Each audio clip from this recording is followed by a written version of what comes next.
Straight to Syria and the newest developments on the situation as our lawmakers gather on Capitol Hill to weigh the pros and cons of a U.S.-led attack. Fox News' Leland Bittard is on the ground in the Middle East with the very latest. Leland, what's happening there today?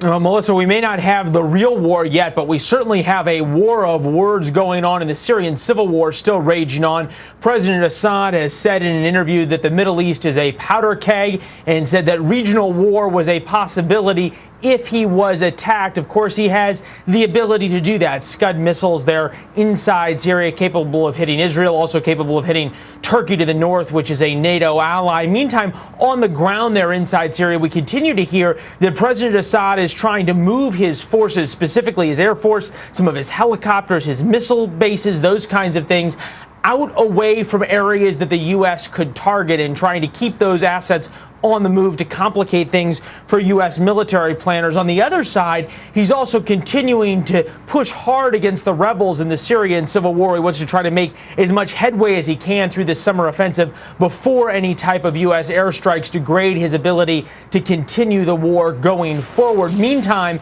Israel has kept its Iron Dome missile defense system on high alert. It says that it is ready for any contingency plan, especially for any type of missiles coming into the country, either from Syria or from Iran. Interesting news this morning. The Israelis launched a missile test from deep in the Mediterranean, launched a missile from a fighter jet towards Israel, simulating a ballistic missile attack, the same kind of missile attack that would come from Syria or Iran. They said this was a long-planned test, but clearly trying to send a message to those around this region that they are ready and that they are on high alert. An interesting sort of note to keep in mind here in terms of the world superpower stage that this is playing out in, a proxy between the United States and Russia. While the United States still firmly supports Israel, vows to protect it, Russia is still firmly behind President Assad and his regime. The very first warnings we got about that Israeli missile test actually came from Russian air defense radar operating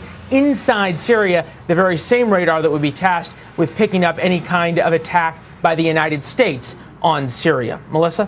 All right, Leland, thanks so much.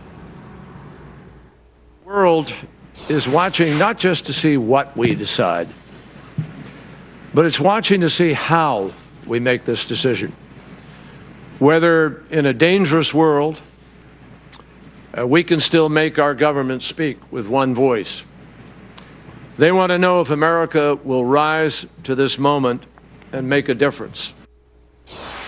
And so the debate over whether or not we should or will retaliate against Syria is raging in Washington. Today, both Secretary of State John Kerry and Secretary of Defense Chuck Hagel tried to sway the Senate Foreign Relations Committee on airstrikes. There's obviously no easy answers. So we brought together both sides to lay out the case both for and against an attack on Syria. Joining me now, Dr. Zuhdi Jasser, author of A Battle for the Soul of Islam. We also have Lisa Daftari, counter-terror analyst, Middle East expert, and Fox News contributor. Thanks to both of you. Zuhdi, I'm going to let you go first. You've been very passionate on this show, and I know you have family on the ground in Syria. So tell me, what is the case for the U.S. going in?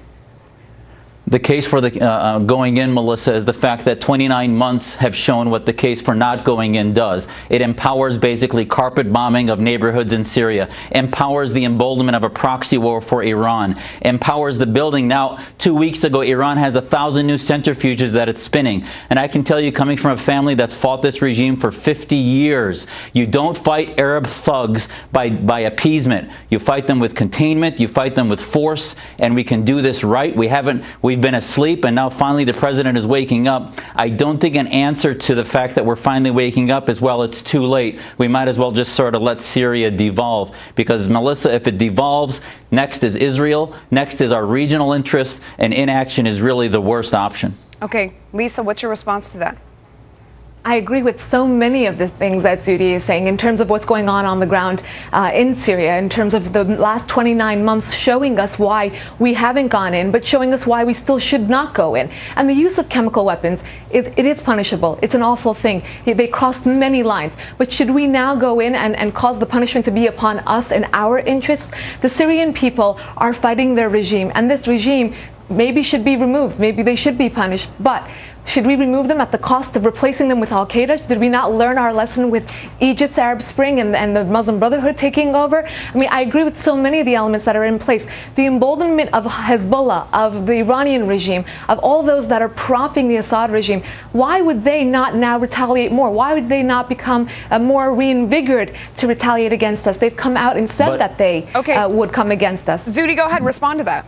But Lisa, you're basically giving the far left's argument that it's a post-American world. We've basically become impotent, and we've let negotiation towards terrorists, let them put us at our knees and at fear, and let that vacuum in the Middle East get filled by Saudi Arabia, Qatar, Iran, and Hezbollah's hegemony into the region. And by the way, to characterize the majority of the Syrian uprising as being al-Qaeda is just bad intelligence and flat out wrong. Certainly al-Nusra Front is a major threat. You're misunderstanding. Hang on. You're misunderstanding. Let him finish, and then you can go.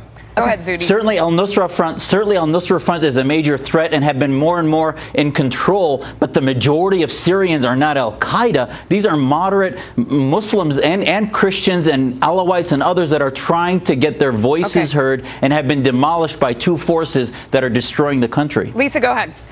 And it would be a beautiful world if those Syrian genuine opposition members actually had their voices heard and actually were running the opposition forces that are on the ground. These are a majority of al-Qaeda and other extremist groups, and you know that as well as I do. And I really do respect your opinions and those of your family members. But what I'm saying, and you're, I think, misunderstanding me, I'm saying this is not a solution that will answer the needs of the Syrian people and the U.S. and our interests and our ally Israel. I'm saying this is a bad solution. And I'm not saying that there should be no solution. I'm just saying that targeted strikes. Imagine if they came to us and said, we're just, the Syrian regime or whatever regime is only going to have limited and targeted strikes on the Pentagon. That's all. Well, Zuhdi, let me ask you, because this is one of the main problems, and KT McFarland was talking about this earlier. If our goal is to go in and take out their chemical weapons, or to make them so that they're not usable in the future, or get them away from them so that they're not then shared throughout the Middle East with other regimes that are also not our friends, how do we do that? I mean, that seems like a really tough task. Well, there's no doubt that we have strategic interest on the ground, but this can be done without boots on the ground through our intelligence connections. There are in the South, especially non-Islamist groups that we're working with, especially in the Free Syria Army, and we can mobilize. I mean, by the way, if we're going to protect them, the best way to do it is through engagement, through military strikes against the airfields, runways, against military assets. If we're not involved, I think those chemical depots will prove to be mobilized, weaponized, and be more at risk. So I would defy any military strategist to tell me that it's less safe by us being involved versus actually trying to put an end to this. Zuhdi, you make a great case, so I'm going to let Lisa make the last point real quick before we go. Go ahead, Lisa. But when the President and Secretary Kerry are already saying that this is not about regime change, this is not about boots on the ground, this is only about targeted strikes, this is not a long-lasting solution to the Syria problem. What's going to happen hours, days, years even after these strikes? This is not a solution for the Syrian people. We already have 2 million refugees leaving. There's going to be more refugees leaving Syria because it's not going to be a stable and secure place to live. We're not going to be able to get these extremist elements. If in a perfect world we were able to do that, then these strikes would be the right answer. But if unfortunately this won't be the way to do it. You both make such compelling arguments for both sides, and that's why this is such a problem and such a hard decision. Thanks to both of you for coming on. We appreciate it. Thanks, Melissa.